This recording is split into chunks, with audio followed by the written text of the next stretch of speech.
very close to the White House here. It's about close to 5 o'clock.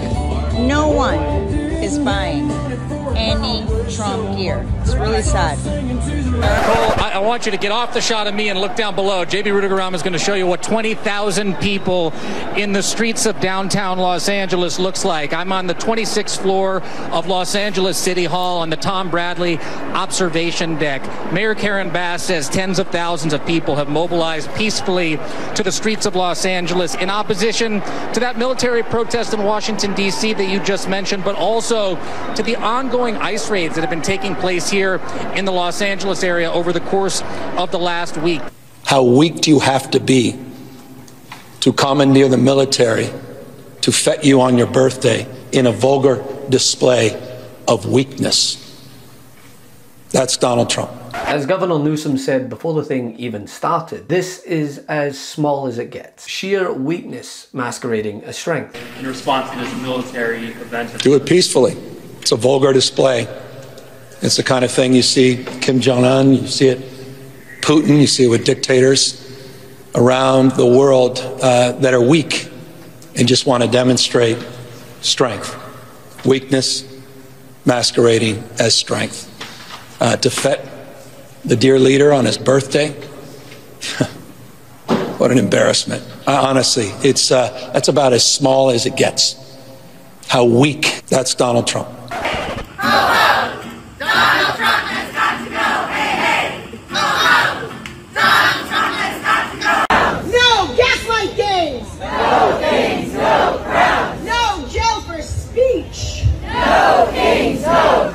And would you imagine, it turns out that looking at big, beautiful missiles, the best in the world as we were told, isn't so comforting when the entire world around us is burning. Put his hands in front of him. Keep it going for foot. His hands in front of him.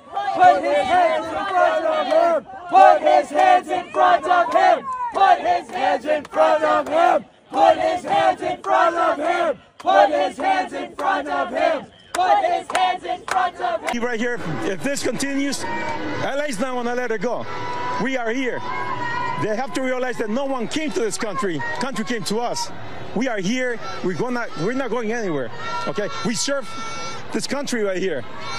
Look, I give my life to this country, but we got to do it right. Not for this jerk, not for this guy. I appreciate you. Thank you so much for saying hello. Really? Trump's military parade that just so conveniently fell on his 79th birthday was everything it was set up to be. More expensive, more ego-stroking, and more cringeworthy. With, of course, the American people footing the bill. Donald Trump is holding a North Korean-style military parade, Soviet-style military parade through the nation's capital. Something that we just don't do as a country. Like the last one we did was after the first Persian Gulf War, which was celebrating the end of a war. We don't have that here. It just so happens to fall on his 79th birthday. He's even fundraising from it, if you could believe it. Well, you can, of course. Sending out this email with the subject line, quote, "Please help me before my military parade." I'm sorry, that's a funny sentence. My military parade. And of course, Donald Trump has already promised, quote, "very heavy force against anyone who would choose to protest his special day." He didn't direct this at rioters or looters or people that broke the law. He said protesters would be met with very heavy force. However, you would be hard-pressed to find a better take on the situation than that from staunch Trump critic Gavin Newsom before the thing even started, who put it so perfectly before the tanks even steamrolled their way through the DC streets, which, yeah, they caused some damage, and who's going to foot that bill? That's right. The taxpayers, of course. Plan to demonstrate on Saturday in response to this military event. Do it peacefully. It's a vulgar display. It's the kind of thing you see Kim Jong-un, you see it Putin, you see it with dictators around the world that are weak and just want to demonstrate strength. Weakness masquerading as strength. To fet the dear leader on his birthday. What an embarrassment. Honestly, that's about as small as it gets. How weak do you have to be to commandeer the military to fet you on your birthday in a vulgar display of weakness? That's Donald Trump. But it wasn't just Newsom who opposed this parade before it even started. Had Senator Rand Paul, who couldn't quite stomach the snake oil. Your thoughts on the parade that's going to take place? Some Democrats are saying it's a waste of money. Yeah. Never been a big fan of goose-stepping soldiers in big tanks and missiles rolling down the street. So if you ask me, I wouldn't have done it.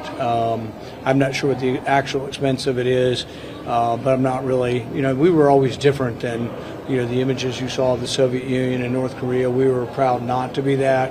And I'm not proposing that that's the image people want to project, but I'm worried about the image, that it isn't necessarily the best image to show. The mere fact that most Americans, when polled, didn't think it was a good use of taxpayer money to begin with. That's right, polls in the lead up to it found that most Americans didn't think the massive military parade that President Donald Trump had ordered was a good use of taxpayer dollars. Even as most adults either approve of the parade itself or have no opinion of the plan, they still rejected its spending. An Associated Press and NORC survey of over 1,000 adults across all 50 states asked respondents whether they believed that the parade, which is ostensibly meant to mark the anniversary of the US Army, is, quote, a good use of government funds or not. Just 38% said it was a good use of funding. It's a parade?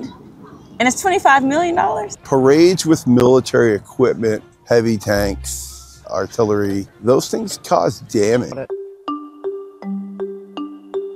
That's a lot of money for a parade. Complete waste of money, not worth it. There's issues with our budget, so that is definitely expenditures that we should not be embarking on. Sounds like a lot of money. We have a lot of people sleeping on the street. It's a waste of a significant amount of money, in my opinion, for someone's ego. And as I've said on many videos in the lead up to this, right, Trump is a master of deflection, and he had banked on his big, beautiful parade showcasing weapons of war being the biggest distraction of them all. But it failed miserably. He's the head of a country, and I mean, he is the strong head. Don't let anyone think anything different. He speaks and his people sit up at attention. I want my people to do the same. A few moments later. We are very close to the White House here. It's about close to 5 o'clock. No one is buying any Trump gear. It's really sad. They hate your brown skin, and they hate my brown eyes, and they hate that we'll represent those three colors with our lives. Oh, you was born in America, you gotta choose a side. Pero tengo sangre azteca, and I say that shit with pride. You're in love with our culture, and you're in love with our music. The world that are weak and just want to demonstrate strength. Weakness masquerading as strength. To fet the dear leader on his birthday. What an embarrassment. Honestly, that's about as small as it gets. How weak do you have to be to commandeer the military to fet you on your birthday in a vulgar display of weakness? That's Donald Trump.